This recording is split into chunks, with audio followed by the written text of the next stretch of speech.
তুমি এখানে থাকো না। সে বলেছে আমার তো কোনো বড় বাচ্চা নাই, আমার পরিবারে তাইলে কি কোনো শহীদ হবে না?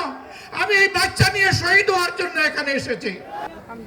সম্মানিত ভাইয়েরা, সম্ভবত পর্দার আড়ালে মা বোনেরা আছেন, এই দেশ আমাদের সবার, এটি আল্লাহ তাআলার দান।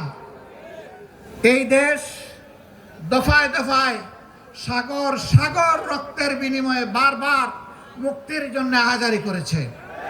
47-এ, 71-এ, আবার 24 সালে কোন জাতি আমি জানি না তাদের নিজেদের মুক্ত স্বাধীন অধিকারের জন্য এত রক্ত এত দফায় দিয়েছে কিনা আমি জানি না। আল্লাহ তাআলার দরবারে দোয়া করি, আল্লাহ তাআলা এই জাতির লড়াকু এই সৈনিকদের সমস্ত ত্যাগকে কবুল করুন। সমান তালে যুদ্ধ করেছে নারীরা, পুরুষরা, যুদ্ধ করেছে 1.5 মাসের শিশুরা।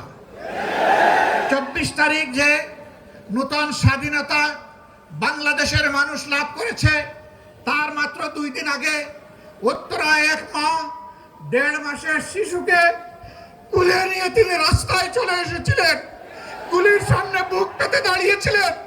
সাংবাদিকরা বলেছে, মা তুমি সরে যাও, তোমার এই কচি বাচ্চাকে নিয়ে তুমি এখানে থাকো না। সে বলেছে আমার তো কোনো বড় বাচ্চা নাই, আমার পরিবারে তাইলে কি কোনো শহীদ হবে না? আমি এই বাচ্চা নিয়ে শহীদ হওয়ার জন্য এখানে এসেছি। আমি আমার এবং আমার বাচ্চার শাহাদাতের বিনিময়ে জাতি মুক্ত হয়েছে, স্বাধীন হয়েছে, আমি দেখতে চাই। আল্লাহু আকবার, আল্লাহু আকবার। আল্লাহ যে জাতির মধ্যে এই ধরনের মা সৃষ্টি করেছে, আমরা দোয়া করি আল্লাহ তাআলা সেই জাতির মায়েদের পেট থেকে সন্তান সৃষ্টি না করে আল্লাহ যেন যোদ্ধা সৃষ্টি করে দেন।